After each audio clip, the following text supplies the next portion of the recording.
El siguiente tema a tratar es el concepto de violencia. De acuerdo a lo previsto en el artículo 1819, existe violencia que vicia el contrato cuando uno de los contratantes emplea fuerza física o amenazas que pongan en peligro de perder la vida del otro contratante o su honra, libertad, salud o una parte considerable de sus bienes o de su cónyuge, patrimonio, la vida o patrimonio de su cónyuge, de sus ascendientes, descendientes o de sus parientes colaterales dentro del segundo grado. ¿Cuáles son las especies de la violencia? Las especies son la fuerza física o la fuerza psicológica, también que se traduce en amenazas, que hagan creer a uno de los contratantes que puede perder la vida o su patrimonio, o la vida o el patrimonio de su cónyuge, o la vida o patrimonio de sus ascendientes, de sus descendientes o de sus parientes colaterales dentro del segundo grado.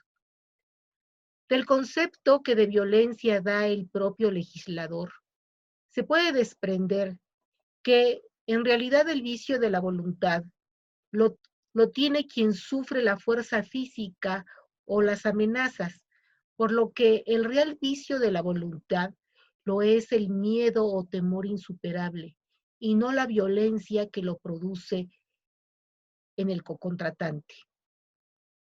Por otra parte, el temor reverencial o temor de desagradar a las personas a las que se debe sumisión y respeto no basta para viciar el consentimiento. Y de acuerdo con el artículo 1818, es nulo el contrato celebrado por violencia, ya provenga esta de alguno de los cocontratantes, ya de un tercero interesado o no en el contrato.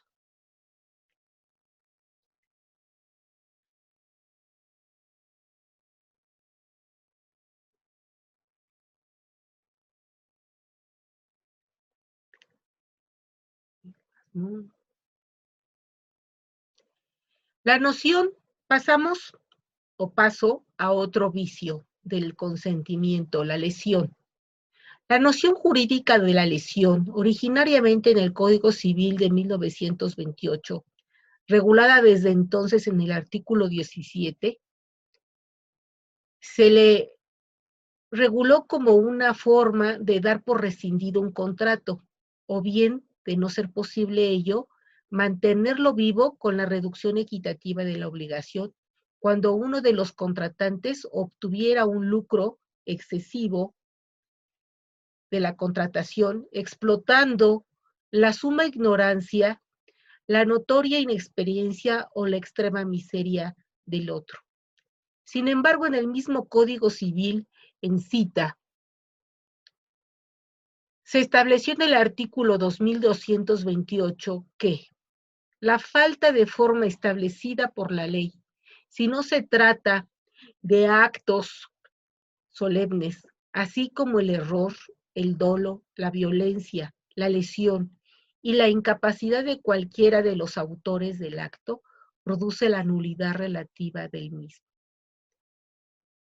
La anterior regulación a todas luces resultaba contradictoria desde el año 1928.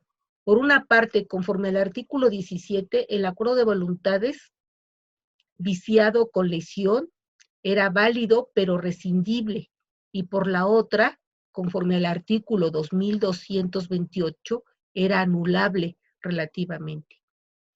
Y fue hasta el año 1983, cuando el Congreso de la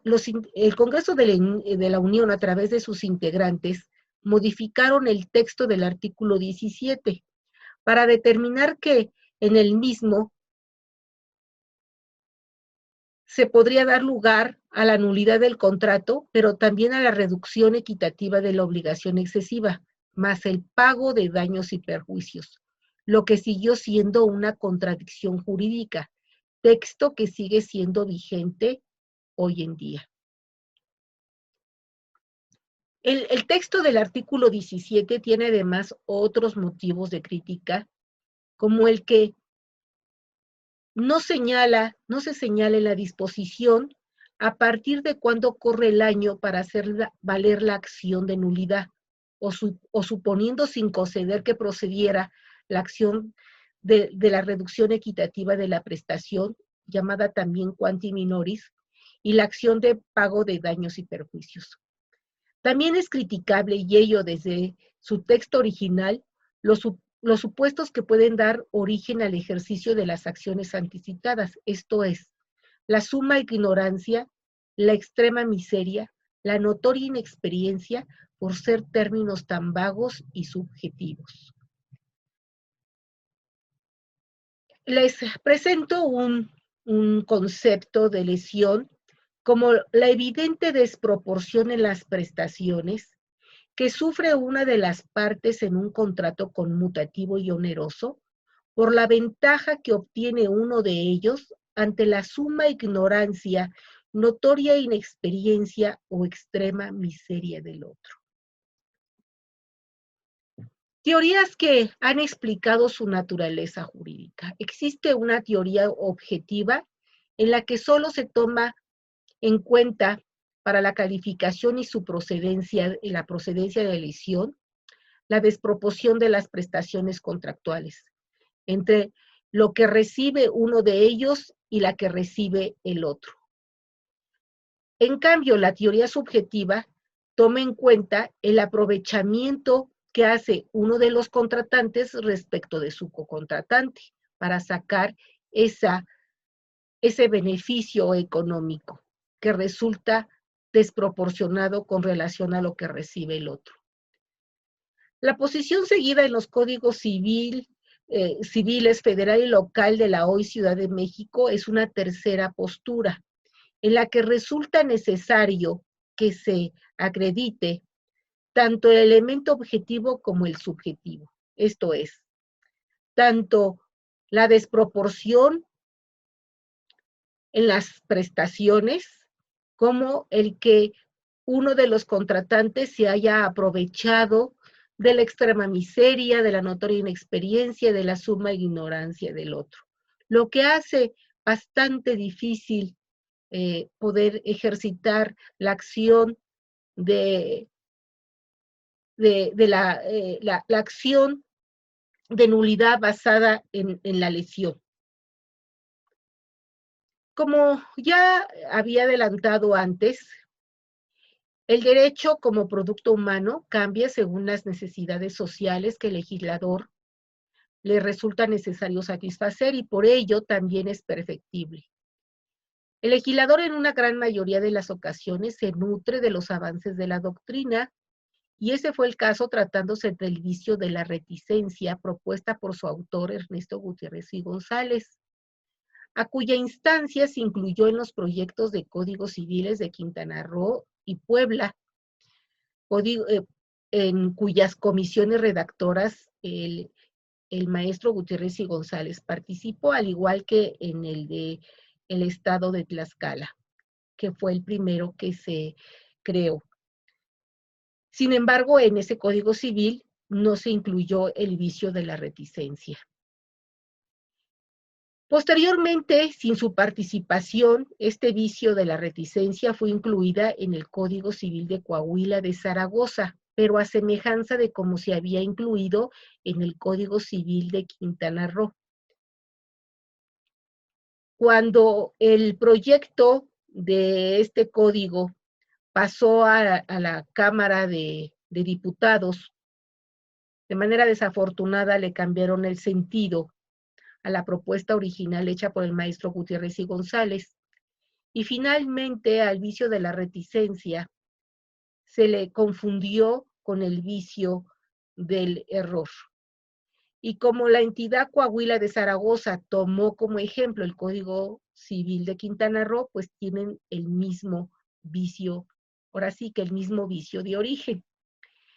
Y en la única entidad en la que se le regula de manera correcta es en el estado de Puebla, en el que se respetó la propuesta y quedó con el texto original propuesto por el maestro Gutiérrez y González.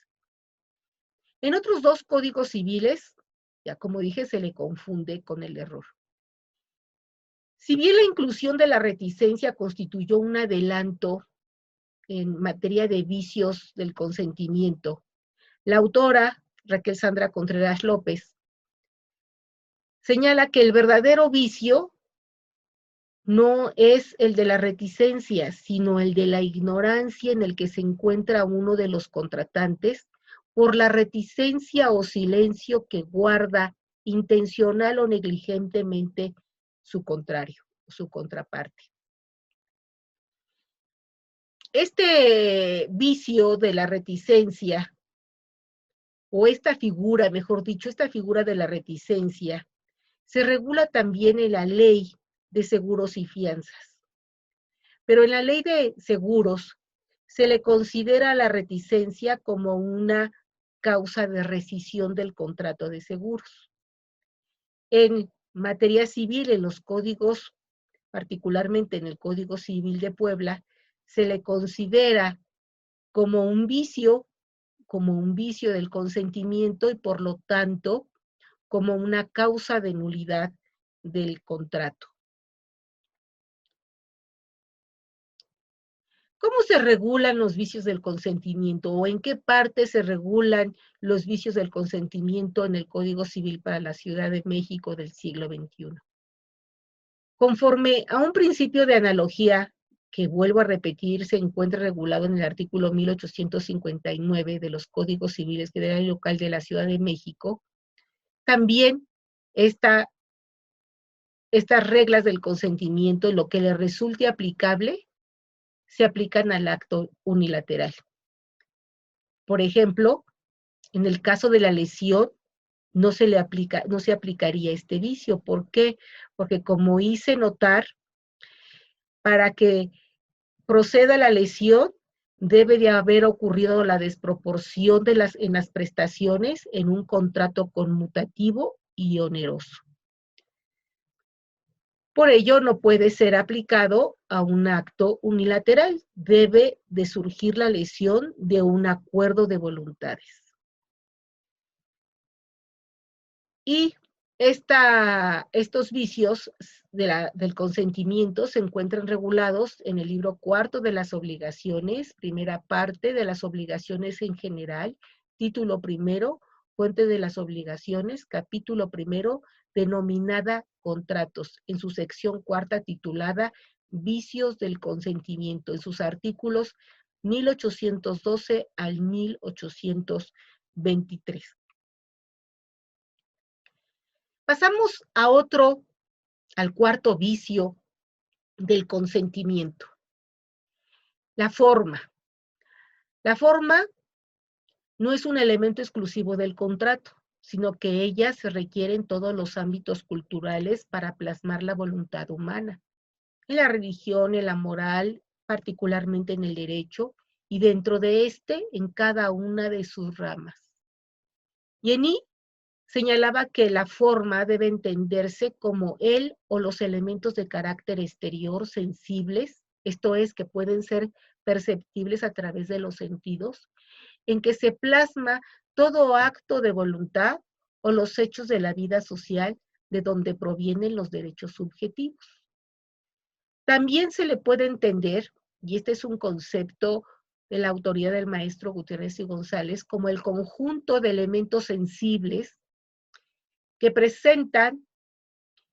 se presentan exteriormente o que presentan exteriormente las conductas humanas que tienden a crear, transmitir, conservar, modificar o extinguir los derechos y obligaciones, cuya validez total o parcial depende en cierta medida de la observancia de esos elementos sensibles, según lo exija la organización jurídica vigente que se considere. Esto es de cada tiempo y lugar determinados. Ya se analizó anteriormente en lo que son las reglas de la manifestación, de cómo se manifiesta la voluntad y cómo se integra el consentimiento, las diferentes formas que el legislador tiene contempladas en el artículo 1803 para externar la voluntad. La forma expresa que puede, la forma expresa, la forma tácita, y en cuanto a la expresa, que puede ser verbal, escrita, por medios inequívocos y hoy en día a través de medios electrónicos, ópticos o análogos. En materia de reglas contractuales, en cuanto a la forma, como uno más de los requisitos de validez del contrato del acto jurídico unilateral, se tiene el principio del consensualismo, esto es, el acto jurídico unilateral o bilateral será válido siempre por el simple acuerdo de voluntades, a menos que el legislador tenga ordenada una forma específica, esto es, una forma formal, ya sea por escrito o privado o mediante escritura pública. De ahí resulta que el consensualismo es la regla y el formalismo es la excepción a la regla. A tales efectos, el legislador en el artículo 1832 dispone: en los contratos civiles, cada uno se obligue la manera y términos que parezca que quiso obligarse, sin que para la validez del contrato se requieran formalidades determinadas, fuera de los casos expresamente designados por la ley. Especies de forma. Las especies de la forma previstas por el legislador son, como ya la forma formal, existe, ya vimos que la forma expresa, la forma tácita, inclusive el silencio es tomado como una forma de expresar la voluntad. Y dentro de la forma escrita puede ser la forma formal por escrito privado o por escritura pública. La sanción ante la falta de forma prevista por el legislador será la nulidad relativa del acto, conforme a lo previsto en el artículo 2228, que podrá hacerse valer en vía de acción o en vía de excepción, o bien la convalidación del acto nulo a través de darle la forma necesaria para su validez. Esto es la acción pro forma, de acuerdo a lo previsto en el artículo 1833. Es necesario tener presente que la forma solemne es un elemento de existencia y no de validez del acto jurídico. Y pasamos a otro tema, las ineficacias del acto jurídico. En este se hace referencia a la nulidad, pero la nulidad es una de las ineficacias del acto jurídico, una de las ineficacias endógenas del acto jurídico. El acto jurídico puede sufrir de ineficacias endógenas y de ineficacias exógenas. ¿Cuáles son las ineficacias endógenas? Aquellas que nacen con el acto jurídico mismo, ya sea porque resulte inexistente como acto jurídico, porque le falte la integración del consentimiento o falte la expresión de la voluntad, o bien porque tenga algún motivo de invalidez o nulidad ya absoluta o ya relativa. Bien, regreso al tema de la inexistencia. Puede ser inexistente porque falte la integración, la integración del consentimiento o la expresión de la voluntad, y me faltó decir, el objeto no sea posible física o jurídicamente y por lo tanto no sea materia de un acto jurídico. En cuanto a la invalidez, que da origen surgida de la nulidad, ya absoluta, ya relativa, o bien cuando se haya actualizado o no la condición suspensiva o resolutoria de la que dependa su eficacia o su eficacia, puse existencia, pero es su eficacia o su extinción, o finalmente cuando no haya llegado el plazo al que haya quedado sujeta su eficacia o su extinción, no su existencia o validez. Las ineficacias exógenas son aquellas que surgen luego de la plena existencia, validez y eficacia del acto jurídico, ya sea porque haya llegado el plazo resolutorio que le ponga fin al acto jurídico o por el incumplimiento del mismo, y en su caso dé lugar a la rescisión del contrato o de la convención, o porque a las partes les convenga darlo por revocado por cuestiones de oportunidad y conveniencia, o por la imposibilidad de en su cumplimiento por caso fortuito y o fuerza mayor, o por haberse celebrado un convenio de novación en el que como ya comenté antes, se extinga la obligación anterior para crear otra con un elemento esencial diferente, con ese ánimo de novar, de extinguir y crear una nueva obligación. También por confusión, en el que se coinciden en una sola persona el carácter de acreedor y de deudor, o bien por que haya prescrito la obligación o haya caducado el derecho sustantivo o adjetivo, entre otras causas de extinción de derechos y obligaciones. Con esto se tienen entonces que hay dos clases de ineficacias del acto jurídico, endógenas y exógenas. Endógenas que nacen con el propio acto jurídico. Inexistencias, nulidad absoluta, nulidad relativa o ineficacia porque se haya actualizado o no una condición suspensiva o resolutoria o bien un plazo suspensivo o resolutorio. Y las exógenas, que surgen posteriormente a que el acto fue plenamente existente, plenamente válido y eficaz, pero surgen posteriormente razones para darlo por terminado. Etimológicamente, la palabra nulidad viene del latín nullus. Gramaticalmente, significa falto de valor y fuerza para obligar o tener efecto, por ser contrario a las leyes o por carecer de las solemnidades que se requieren en la substancia o en el modo. En un segundo significado, incapaz física o moralmente para una cosa. En su tercer significado, ni uno solo, ninguno. En su cuarto significado, se dice, en boxeo, se dice del combate sin vencedor por haber conseguido ambos púgiles igual número de puntos. En el ámbito jurídico, que es el que nos interesa, la nulidad es la existencia imperfecta de alguno de los elementos de existencia del acto jurídico, ya sea porque le falte la forma que existe el legislador,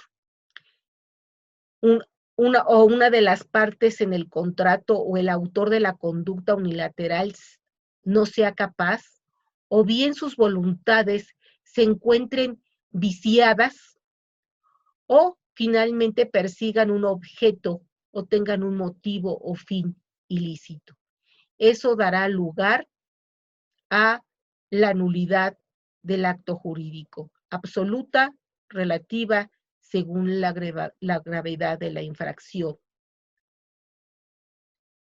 Existe, respecto al tema de las ineficacias endógenas, varias teorías. La teoría clásica de las nulidades, que es una tesis bipartita, y la tesis de Julián Bonecas, llamada o conocida como una tesis tripartita. Haré mención primero a la tesis clásica. Esta tesis clásica Hace una clasificación bipartita de aquellas conductas humanas que no generan la plenitud de sus efectos jurídicos, ya porque no los generan o solo los generan de manera parcial, y así se refiere a la inexistencia y la nulidad. Así es, efectivamente. La tesis clásica sí considera la inexistencia de manera conceptual, una manera hipotética.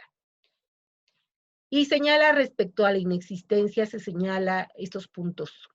Es aquella conducta humana que es inexistente como acto jurídico para el derecho o un acto inexistente como se dice en la tesis, cuando le falta un elemento esencial en ausencia del cual es lógicamente imposible concebir su existencia jurídica.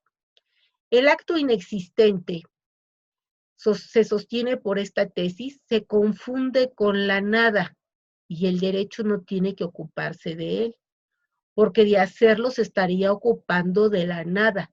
Según esta teoría, este supuesto acto no produce efecto jurídico alguno. En cuanto a la nulidad, en el acto nulo se dan los elementos de existencia, pero de modo imperfecto. Por este motivo, o bien no producirá efecto legal alguno, o los producirá de manera provisional, pues los mismos serán destruidos de manera retroactiva, cuando se determine la nulidad del acto por la autoridad judicial. Por lo anterior, para la tesis clásica, los actos nulos se subclasifican en nulos absolutos o de pleno derecho, y en nulos relativos o anulables. ¿Qué significa que los actos sean absolutos o de pleno derecho? Que lo son sin necesidad de declaratoria judicial.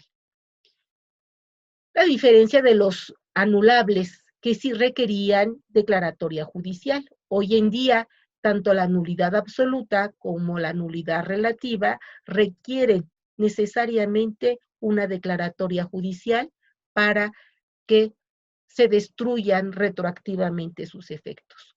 Siguiendo con la tesis clásica, la nulidad absoluta o de pleno derecho se origina con el nacimiento del acto cuando el mismo va en contra de lo que manda o de lo que prohíbe el sistema jurídico vigente, a través de una norma dispositiva o preceptiva o mediante una norma prohibitiva, esto es, normas que integran el orden público.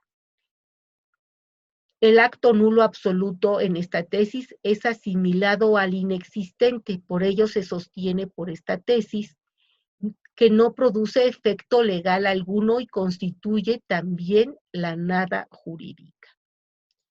La nulidad relativa o anulabilidad, como se le denominaba en esta tesis clásica, al igual que la absoluta, nace con el acto y lo vicia desde el nacimiento, pero ese vicio proviene de que el acto pugna con el contenido de una norma establecida a favor de un grupo determinado de personas y no de una norma que protege el interés de la colectividad, más que el interés público, porque finalmente al proteger el interés o el patrimonio de un grupo determinado de personas también es una función del orden público. Es más que nada decir que lo que protege es un interés de un grupo específico, la norma que da origen a la anulabilidad, y la nulidad absoluta protege el interés de la colectividad, no tanto exclusivamente del interés público. En la tesis tripartita, la tesis francesa de las nulidades tripartita. Esta tesis es atribuible a Julián Bonecas. Para Bonecas, la inexistencia se presenta cuando el acto jurídico le faltan uno o todos sus elementos orgánicos o específicos, esto es, sus elementos esenciales, o aquellos que lo definen como acto jurídico, uno psicológico, que se materializa en la manifestación de voluntad del autor del acto o en el acuerdo de voluntades o consentimiento en el que participan dos o más voluntades, y otro material, el cual se manifiesta a través del objeto del acto jurídico, y la forma, cuando la misma tenga el carácter de solemne y por consecuencia sea un elemento de esencia del acto mismo. La inexistencia, sus características de la inexistencia aportadas en la teoría de Bonacaz coinciden con las que señala la tesis clásica en el siguiente tenor. El acto inexistente no engendra en su calidad de acto jurídico ningún efecto jurídico. No es susceptible de convalidarse ni por confirmación ni por prescripción. Toda persona interesada, cualquiera que sea, puede prevalerse del estado del acto y tiene derecho a invocarla. No es necesaria una declaración judicial de inexistencia del acto, por lo tanto, no será necesario comparecer ante un juez a través del ejercicio de una acción para que así lo declare, por lo que llegado el caso de que una persona invocara ese acto en juicio, el juzgador solo constatará la inexistencia del mismo. Sin embargo, Bonacaz, a pesar de considerar que el acto inexistente no genera como acto efecto jurídico alguno, considera que nada impide que como hecho material o jurídico en sentido estricto genere ciertos efectos de derecho. De lo anterior se desprende que el autor en comento, al elaborar su teoría, tuvo en cuenta las ideas aportadas por Yapiot y Piedelebre, otros que escribieron también en contra de la tesis clásica, en el sentido de que la ineficacia de los actos debe determinarse atendiendo en cada caso en particular al fin que persigue la norma y a los intereses en presencia del acto afectado de nulidad, como son los que se producen a favor de los terceros de buena fe. Por ello es innegable que se conozca la teoría de Bonacaz como la tesis de las ineficacias. ¿Cuáles son las características de la nulidad en esta tesis tripartita?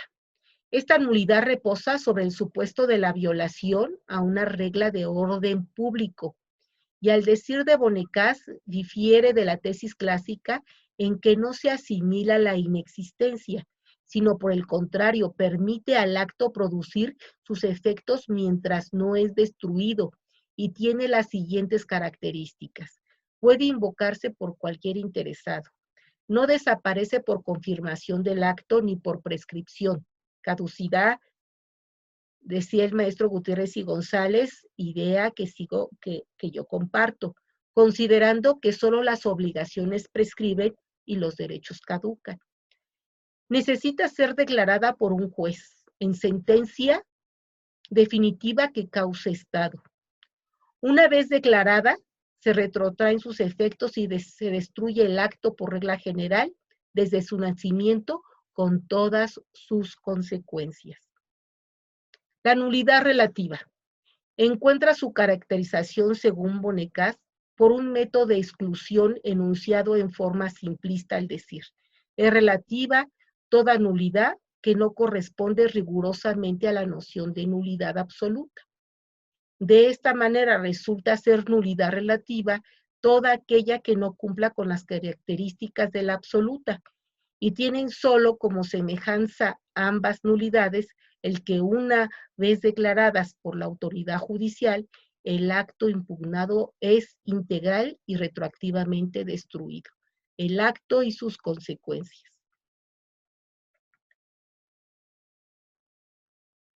Sin embargo, inclusive en la tesis de Bonacaz se establece, al igual que lo señala en la inexistencia, que algunas consecuencias podrán quedar vivas por los intereses en pugna, esto es, la protección de terceros o de quien inclusive sean partes de buena fe.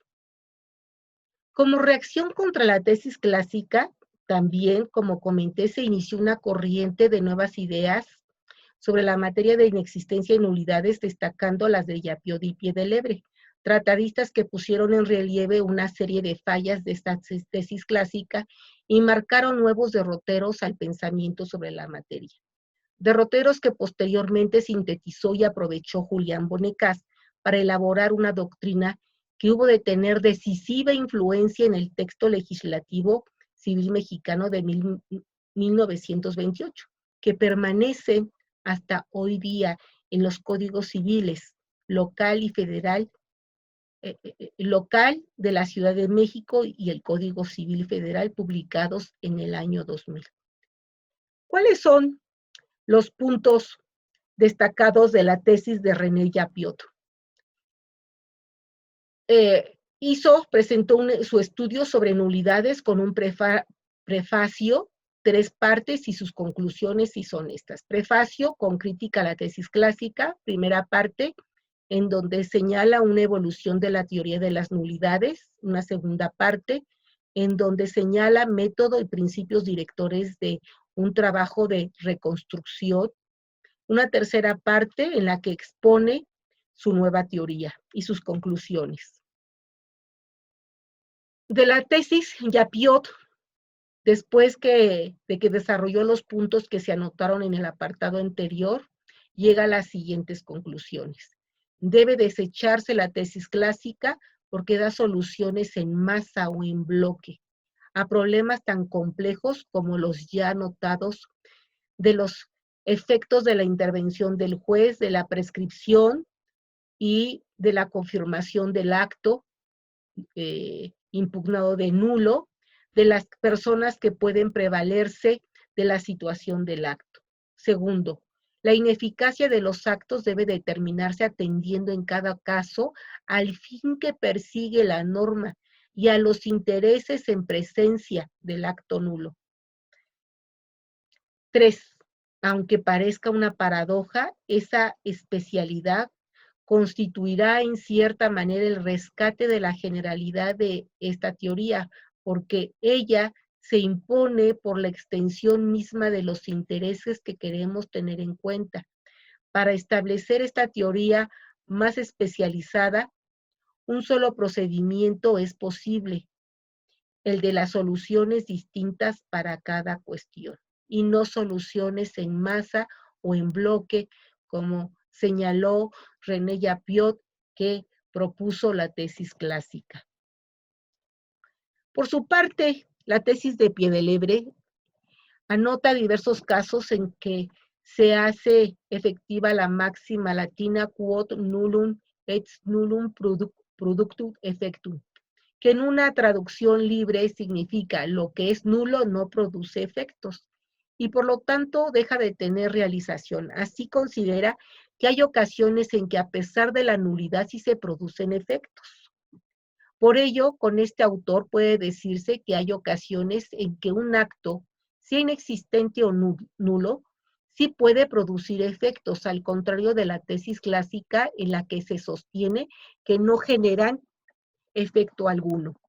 Y enseguida se pregunta, ¿cuál es el mínimo o el mínimo de base necesario para que de un acto jurídico inexistente o nulo subsista algún efecto? Y considera que ese medio es aquel en donde se den estas circunstancias. 1. En donde rija ampliamente el principio de la autonomía de la voluntad. 2. En donde el formalismo sea menos riguroso. 3. En donde se admita que un acto puede ser complejo por su naturaleza. Y 4. En donde la acción de nulidad se dirija más que contra el acto mismo, en contra de sus consecuencias. Claro que poder aplicar los anteriores puntos sería necesario tomar en cuenta para hacer efectiva las propuestas de Piedelebre, tanto la buena fe de los que realizan el acto, la protección de terceros de buena fe que pueden verse afectados con el acto nulo, y también el principio de la seguridad jurídica, a efecto de no afectar el derecho de propiedad, la posesión y los derechos adquiridos en forma definitiva por las propias personas que intervinieron en el acto o por terceros a este. Ahí me faltó personas, pero le hace por las propias personas quienes intervinieron en el acto.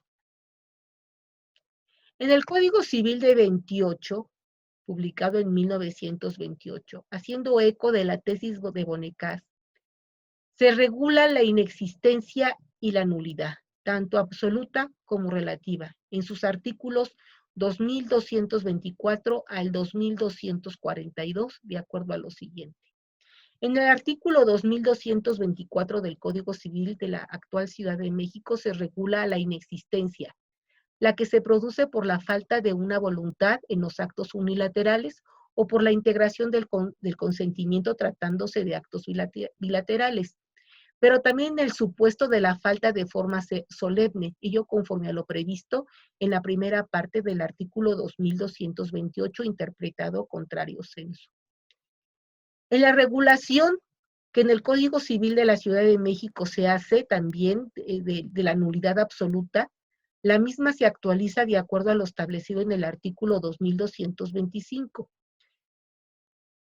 que se produce por la ilicitud en el objeto, en el motivo o fin de los actos jurídicos y específicamente en los contratos, que fue la convención que el legislador de 1928 escogió para sistematizar el resto de los actos jurídicos. Es la hipótesis que dará lugar a la nulidad absoluta, ello dependiendo de la gravedad de la ilicitud. Por lo tanto, en esta norma 2225 se establece que la ilicitud en el objeto, en el motivo o fin de los actos jurídicos puede dar lugar, según la gravedad y de la norma que se trate, podrá dar lugar a la nulidad absoluta o a la nulidad relativa.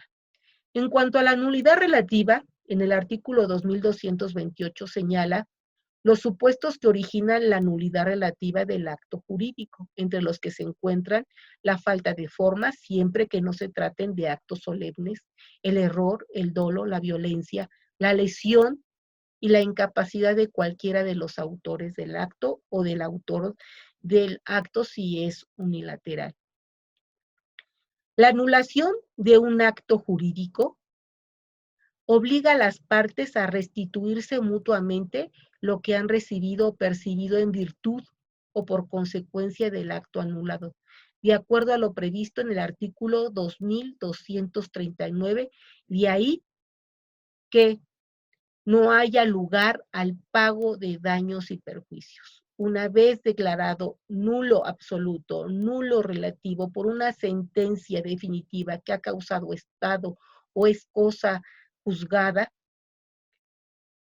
se destruye el acto, generalmente se destruyen sus consecuencias siempre y cuando no se estén violentando derechos anteriormente adquiridos o bien se esté originando un detrimento patrimonial a terceros de buena fe.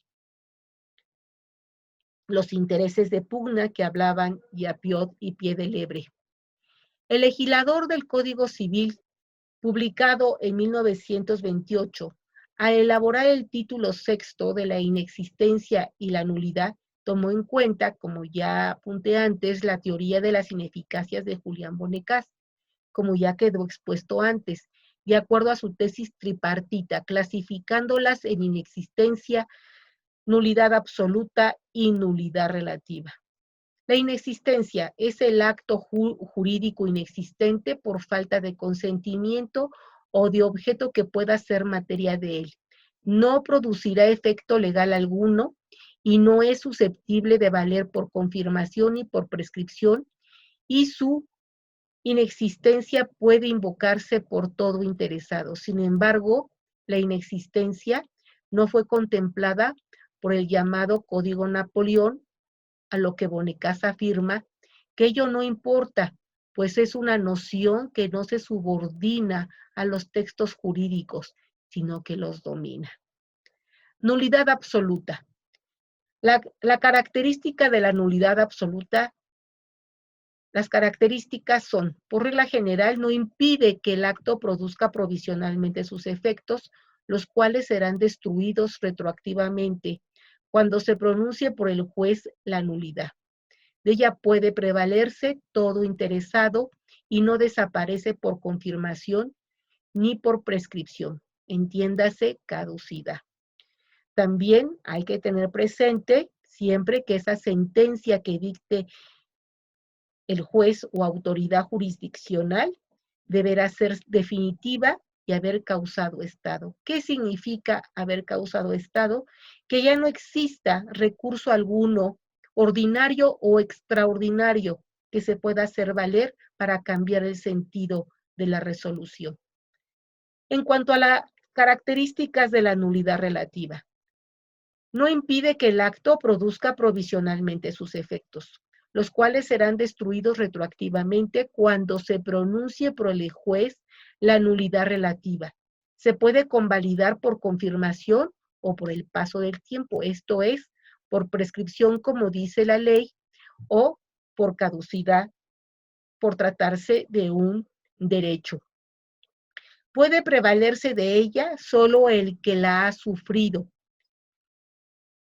el que ha sufrido los vicios del consentimiento, se ha perjudicado por la lesión o por el propio incapaz, de acuerdo a lo previsto en el artículo 2230.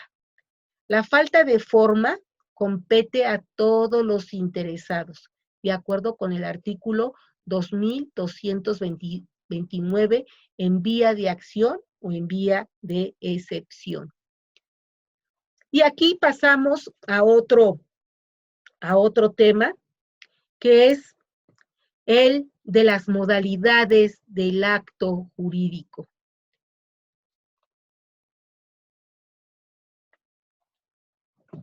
Las modalidades, de acuerdo con Germán Fernández del Castillo, es una palabra castellanizada, es el modo de ser de una cosa, o sea, la forma variable y determinada que puede tener una persona o una cosa, sin que por recibirla se cambie o destruya su esencia. No puede confundírsele con la palabra modificación, pues esta implica un cambio sustancial y no accidental. Para Raimundo Salvat, considera que la modalidad puede encontrarse en toda clase de actos jurídicos, tanto en los contratos como en los testamentos. Por lo tanto, las reglas que se aplican a la condición y al plazo deberá entenderse aplicable no solo al ámbito de las obligaciones, sino a toda clase de actos jurídicos. Para el maestro Gutiérrez y González, la modalidad es cualquier circunstancia, calidad o requisito que en forma genérica puede ir unida a la substancia sin modificarla de cualquier hecho o acto jurídico.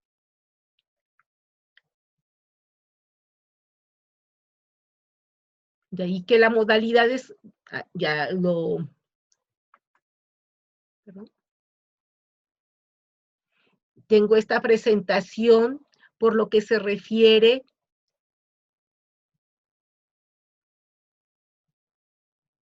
a la modalidad término, el concepto, entendido como el acontecimiento futuro de realización cierta del cual depende la eficacia o la resolución o extinción de derechos y obligaciones. ¿Cuáles son sus clases? Pues por la esencia misma de la modalidad puede haber un plazo suspensivo y un plazo resolutorio. El plazo suspensivo es el acontecimiento futuro de realización cierta del cual depende la eficacia de derechos y de obligaciones. El plazo resolutorio es el acontecimiento futuro de realización cierta del cual depende la resolución o extinción de derechos y obligaciones. Su reglamentación. El término o plazo se encuentran regulados en el capítulo 2 del título segundo de las modalidades de las obligaciones en los artículos 1853 al 1960. En el artículo 1954 se establece que día cierto es aquel en que de forma necesaria, es aquel que en forma necesaria ha de llegar. Sin embargo, también hay un término o plazo. Además del plazo del término cierto, hay un incierto. El plazo se establece a favor siempre en principio a favor del deudor, a menos que se acuerde por las partes que es a favor del acreedor o que es a favor de ambos. Ello de acuerdo al artículo 1958. Y el deudor podrá perder el beneficio del plazo por los supuestos señalados en el artículo 1959. Paso a la modalidad condición, entendiéndose como por ella al acontecimiento futuro de realización contingente, del cual depende la eficacia o la extinción o resolución de derechos y obligaciones. Por lo tanto, ¿cuáles son sus clases? El suspensivo y el resolutorio. El suspensivo, ¿qué efectos produce? Acontecimiento futuro de realización contingente, del cual depende la eficacia de derechos y obligaciones. En el caso de la condición resolutoria, es un acontecimiento futuro de realización contingente, del cual depende la resolución o extinción de derechos y obligaciones. Reglamentación. La modalidad condición se encuentra regulada en el artículo 1938 al 1952. En el artículo 1938 se establece por el legislador que la naturaleza jurídica de esta es el de ser un acontecimiento futuro de realización incierta. Sin embargo, lo incierto es aquello que llegará en algún momento, pero llegará finalmente, como ocurre con el plazo incierto. En cambio, la condición es un acontecimiento contingente que podrá llegar o no llegar a realizarse, porque su actualización depende de la lea, de la suerte, de los imponderables, etcétera. Porque si dependiera de alguno de los contratantes, su realización será una condición potestativa, la cual en el ámbito contractual se encuentra sancionada con la nulidad absoluta, conforme a lo previsto en el artículo 1944. La condición potestativa, en cambio, sí está permitida en el testamento, por tratarse de un acto unilateral y gratuito.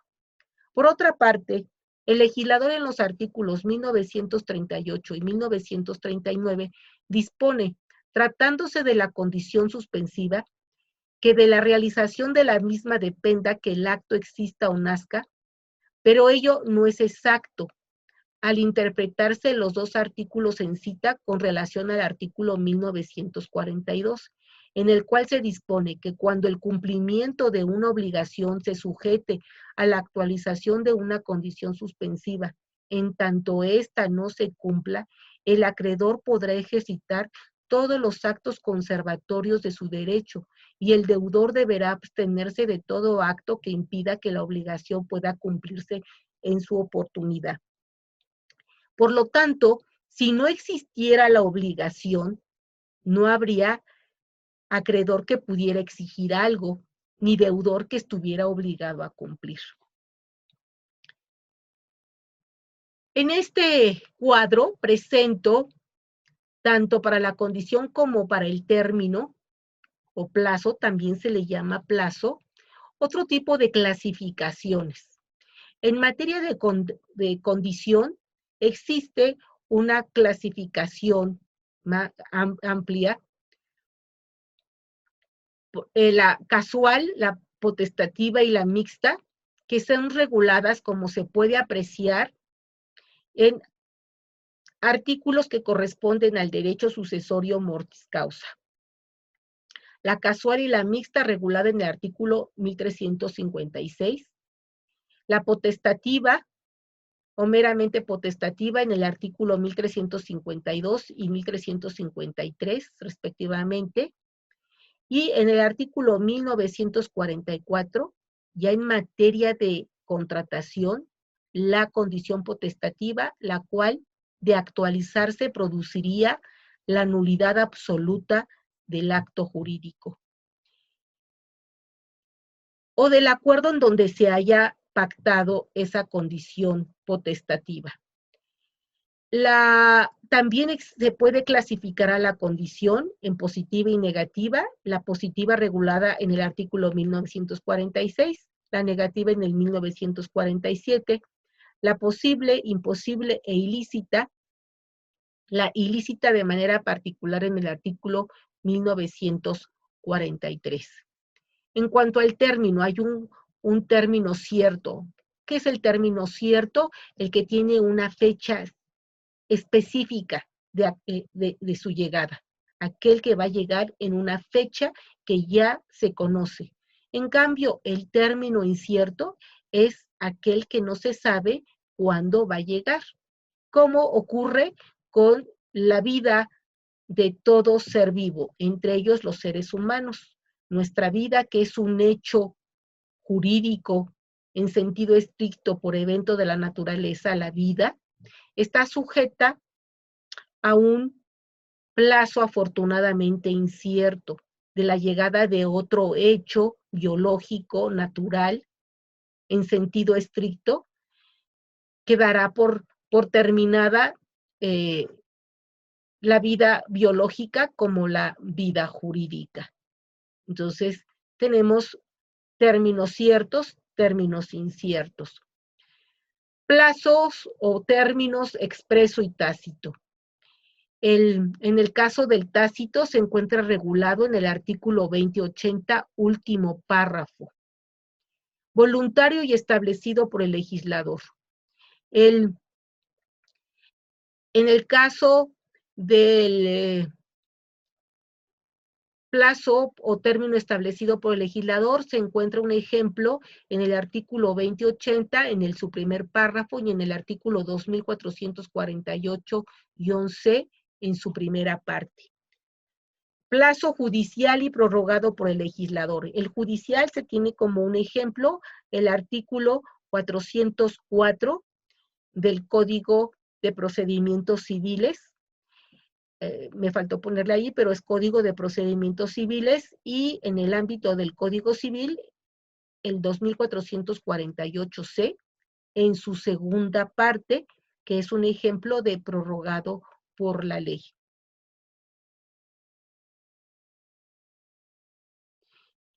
Y paso por último a la carga o modo. La carga o modo se ha considerado como una modalidad de la obligación, pero no lo es, porque la modalidad para hacer debe ir unida a hechos o actos jurídicos sin modificarla, sin alterar su esencia. En el caso de la carga o modo, su naturaleza jurídica es la de ser una obligación extraordinaria o excepcional a la normatividad natural de ese acto jurídico. El maestro Gutiérrez y González conceptúa o define a la carga o modo como toda obligación excepcional que se impone a un contratista o que se conviene por ambas partes y que debe cumplir el adquirente de un derecho, sea título gratuito u oneroso. Por su parte, la autora Raquel Sandra Contreras López la define como toda prestación, si se trata de un acto unilateral, o una obligación extraordinaria o excepcional, si se trata de una convención que se establece o se impone por el autor de la conducta en un acto unilateral de liberalidad a cargo de quien recibirá la misma, o que se impone a uno de los contratantes, o bien se conviene por las partes en un convenio, y que debe de cumplir el adquirente de un derecho, ya sea a título oneroso o a título gratuito. De ello resulta que hay clases de carga o modo. La carga o modo puede presentarse como una prestación extraordinaria o excepcional en los actos jurídicos unilaterales. Verbigracia, en los artículos ahí señalados, generalmente todos estos supuestos de carga o modo están también en materia sucesoria. Y en los actos convencionales, la carga o moda se presenta como una obligación extraordinaria o excepcional. Por ejemplo, en los artículos 2049, 2138, 2139, estos dos en materia de saneamiento por edición, 2337 y 2353 y 2368 en materia de contrato de donación. ¿Cuáles son los efectos del incumplimiento del modo, de la carga o modo? Tratándose del incumplimiento de la carga o modo en los actos unilaterales, tiene como efecto el hacer ineficaz el acto jurídico para el incumplido. Ustedes, alumnos o alumnas, podrán revisar estos artículos que señalo la normatividad relativa a la sucesión mortis causa y se verá cómo el incumplido pierde el derecho a heredar o el derecho al legado. En cambio, el incumplimiento de la carga o modo en un acto convencional dará lugar a la rescisión del mismo, por la parte que se vea perjudicada con el incumplimiento de la obligación extraordinaria o excepcional.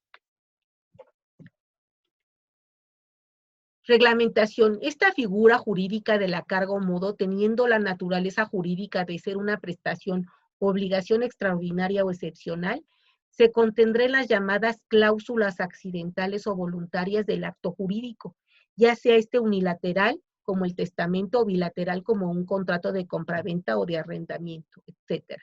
A la carga o modo, sin embargo, no se le regula en un apartado específico del Código Civil de la actual Ciudad de México, ni tampoco en la normatividad del Código Civil Federal. A esta clase de prestación u obligación extraordinaria o excepcional se le regula principalmente en disposiciones, como ya dije, del derecho sucesorio por causa de muerte, mortis causa, por ejemplo, en los artículos, los que ustedes pueden apreciar en esta relación, y en el ámbito convencional se le contiene en materia de cesión de derechos en el artículo 2049, en materia de saneamiento por edición en los artículos 2138 y 2139, y en materia de contrato de donación, un contrato que es unilateral y gratuito por excelencia, en los artículos 2337 al 2300, no es cierto, 2337 y en el 2368. Y finalmente, existen posiciones doctrinarias con relación a la carga o modo. Existe la posición de la doctrina francesa, la posición de la doctrina argentina y la posición de la doctrina mexicana. La doctrina francesa señala que es una carga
creo que no se me escuchaba. La doctrina francesa señala que la carga o modo solo se va a establecer a los contratos en los que se impone una obligación extraordinaria. Es el modo de imponer una obligación extraordinaria al que recibe una liberalidad, como en el contrato de donación. En el caso de la Argentina, de la doctrina argentina, dice que es una obligación excepcional que se impone o se pacta en un contrato que debe cumplir el adquirente de un derecho, ya sea a título oneroso o a título gratuito. La diferencia entre la tesis o doctrina francesa y la argentina es que la doctrina solo prevé la carga o modo en los contratos en donde hay una liberalidad en los contratos de donación, como en el caso del contrato de donación, que es gratuito y se impone, se da una liberalidad y por lo tanto se impone una carga al que recibe la liberalidad. En cambio, la doctrina argentina señala que es posible imponer la carga o modo tanto en contratos gratuitos como en contratos onerosos. En cambio, la doctrina mexicana se sigue una tercera posición, en la que se impone al adquirente la liberalidad, tanto en un acto unilateral como es en el testamento, o en un contratante al otro, o que se conviene por ambos contratantes. Y en este caso, la carga o modo debe cumplir el adquirente de un derecho, ya sea a título gratuito o a título oneroso. ¿Cuál es la diferencia entre la doctrina mexicana y la francesa y la argentina? Que está regulada la carga o modo tanto para establecerla en actos unilaterales como el testamento, o como en actos bilaterales como el arrendamiento, que tiene un carácter oneroso, o a contratos gratuitos como en el caso de la donación. Es todavía más amplio el criterio que se sigue en la doctrina y derecho positivo mexicano. Y con esto doy por terminado esta explicación de la unidad 3 de la asignatura Acto Jurídico y Derecho de las Personas.